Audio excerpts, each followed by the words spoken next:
have you posted a picture of that kind of portfolio, like the section you used Yeah, to I did. pictures? Okay.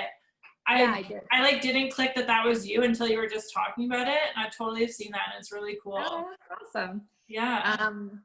Yeah, so I do lash a couple photographers. So I actually have, at one point I had a plan to do it and it ended up the model couldn't show up and something happened, it fell apart.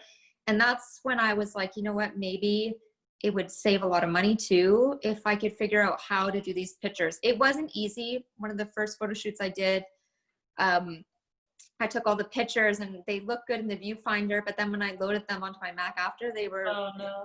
perfect, which I was like, shit, because it's so much work, right? But I just kind of persevered, figured out how to use my camera. I definitely don't do the settings by myself. I do use automatic, but there is a way to get the knack of it, right? And like I said, you just have to use YouTube and do the research, and it saves you a lot of money. And it's fun, because if we're going to go back to not wanting to be on autopilot and really loving your job, if you can kind of do these things that get your creative juices flowing, and you're like, oh, cause photo shoot, you get to be creative.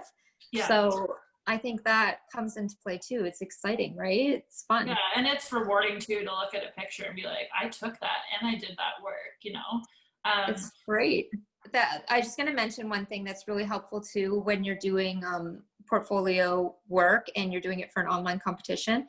I often will try to get inspired. So I'll go on Pinterest or anything just online, and I'll try to find actual poses, like model poses. So I've tried to do some cool ones with like their elbow and like, hats. I've done hats before that kind of cover one eye, because sometimes it's nice to get the focus on that.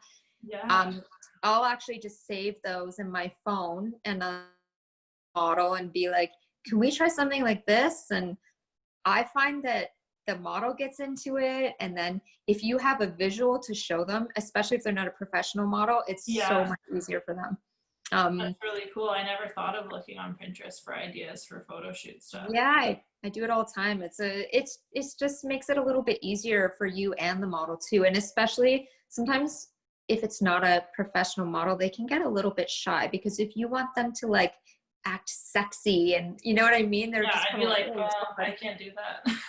Yeah, like I couldn't do that. But if you show them a picture, then they're kind of like, oh, okay. And you can see how her mouth is, and a visual is always a really good idea, I find, for that. Also, I have a makeup artistry background, so I do try to do makeup 100% after the lashes are on. And I always try to focus on under eye concealer, but I keep it light and clean.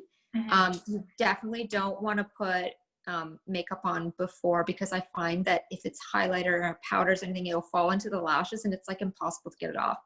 So you just put a little bit on and you're really careful not to get it near the lashes.